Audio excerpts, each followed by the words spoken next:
Welcome to the Toffee Blues, your source for all things Everton. We are back once again with another 24/7 news report. I am obviously Connor Williams, if you didn't know already. And yeah, we're back with another 24/7 news report. It's been a while since I've done this. It's been a while since the rumour mill, since the transfer windows died down. It's sort of all gone a bit. But we're back with some quite interesting rumours, paper talk, and we'll get right into it. So as always, if you don't know, we start with our headline news. And our headline news today is that according to Phil Kirkbride from the Echo, it is that Everton are not certain to be chasing Serge Aurier. However, his name has been discussed. So it's not certain if Everton are chasing him. His name is clearly one that's been discussed, as I imagine it will do, as he's a free transfer in a position that we sort of need. Well, we do need, as do a couple of other positions, but that is one that was very highly publicised in the summer that we needed to fill. I think it's pretty obvious for fans that we need that and possibly the left back position more importantly. Well, no, more importantly, those two absolutely. I'd say the left back even more because we've just got Digne. But obviously the board are aware they are looking for a right back. By the time they've got a right back, we'll just end up with the left back drama. So, you know, well, what can you do? But yeah, I mean, Serge Aurier, we spoke about him on the channel. I think he's alright going forward. I think he's defensively not very good, or his defensive awareness isn't very good, but desperate times call for desperate measures. Can't really be picky. We've got Seamus Coleman and John Joe Kenny.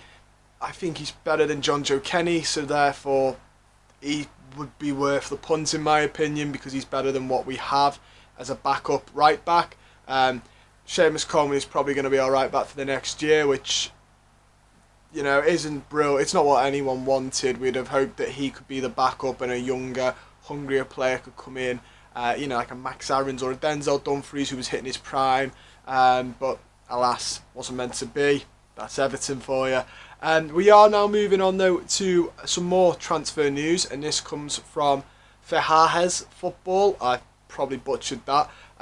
But they've come out and said that Everton will make another push for Luis Diaz, the Porto winger, the Porto winger. The 24-year-old is also being pursued by Bayern Munich. If you don't know, Luis Diaz has had a fantastic start to the season. Already, I think it was the other day it was mentioned on the channel, he's already got the same numbers as he did for last year. He's just having a really good season. And it looks like it's typical, isn't it? We were after Dumfries before the Euros. He went to the Euros, had a great Euros. The money went up. The big clubs were interested, and we didn't get him. Missed out on Diaz. He's had a good start. Big clubs are interested. The money has probably gone up that Porto are asking for as well. It is a carbon copy of the summer. Missed out on a player when we should have got him.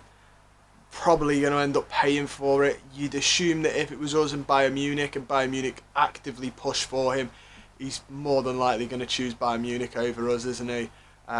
Which is sad to think about. Probably should have really pushed for him in the summer, but obviously financial fair play. It's just tough. I feel like this season is going to be one of those where we look back and we go, Leon Bailey, Denzel Dumfries, Luis Diaz, what we could have done if we weren't, you know, crippled by the financial fair play rules. But I guess the board has seen it as it's better than the points deduction that we would probably have got if we broke it. Next, we'll go on to some news from Footy Insider. They are stating that Rafa Benitez and recruitment team are firmly on the case to sign a top centre-back after Benitez realised there is no natural pairing among his current defenders. Obviously not the brilliantest of news, is it? Now we're after a right back, we need a left back, we need a centre back, probably need another forward, probably need some more wingers. Centre mid is probably the only one we could sort of get away with. Alan and Decore are very, very good. Decore is unreal. Alan is very good as well. And then even then you could have Shabam in when he's fit. There are bodies there that, don't get me wrong, the talent's not great in certain bodies, but the bodies are there, whereas some positions there are just no bodies. The squad needs a big overhaul in the summer. Benitez is looking for a new centre-back. I think he's probably aware that centre-back isn't the only issue. And I think if we're going to go for a centre-back, we're probably going to lose a centre-back. I could see Mason Holgate being shipped out just because you're not going to need 5 centre-backs in a man's formation that plays 2. If you're playing a 3/5 back, maybe because you need 3 centre-backs for that. But in a 2-man formation, 2 centre-back, I doubt we're going to need that. That many centre-backs. So I could see Michael Keane, depending. I think this season for a lot of our Everton centre-backs is going to be sort of prove me wrong type attitude, like you've got to stake your claim. I'm going to think Mina and Godfrey will be safe, because I think Mina is our best centre-back at the club by quite a bit.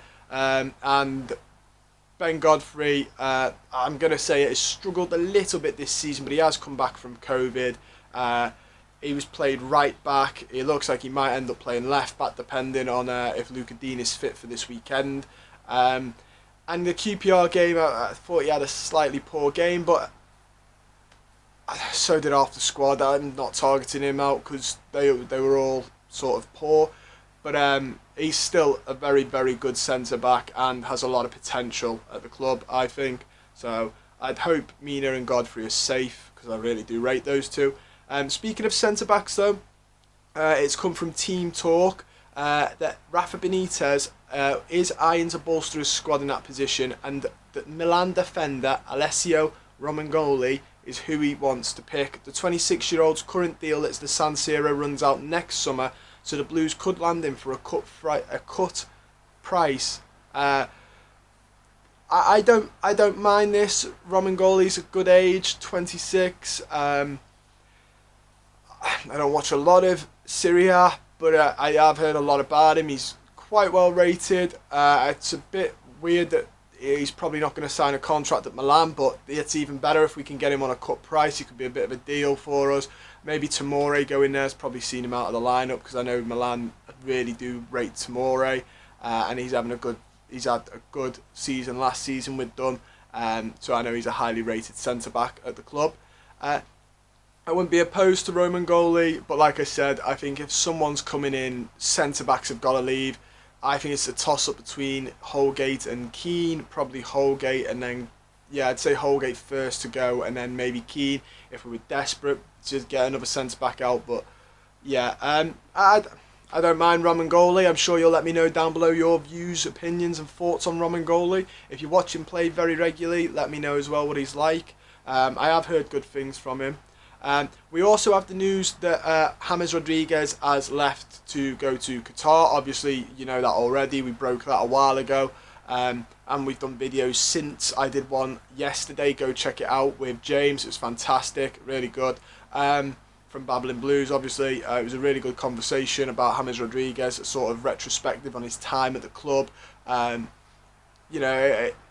been and gone. But what he has done today, which is why we mentioned him in this 24/7 news report, is he has spoken out. He's broke his silence. He tweeted on Twitter, I want to thank my teammates who welcomed me. I wish the best, and also want to thank Everton fans. A pity not to have played in Goodison Park with you. It would have been very nice. I always tried to give my best to win. I always wanted to win. That is my mentality, and I wish you all the best, JR10. Going into that, he's mentioned a couple of things. It is a shame that he was never at Goodison Park in front of a crowd. I think that's probably one of the biggest disappointments in all of that, that nobody got to see his magic in person.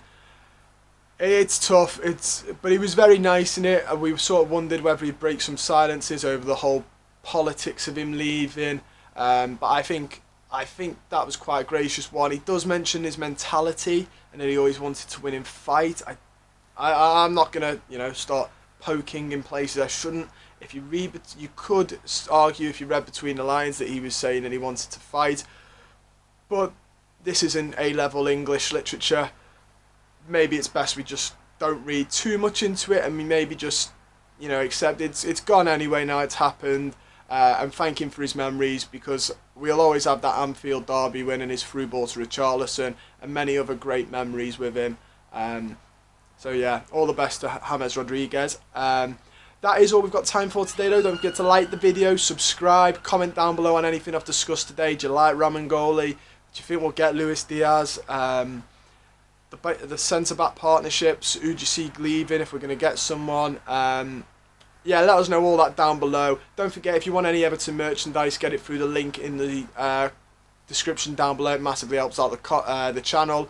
And most importantly, stay safe.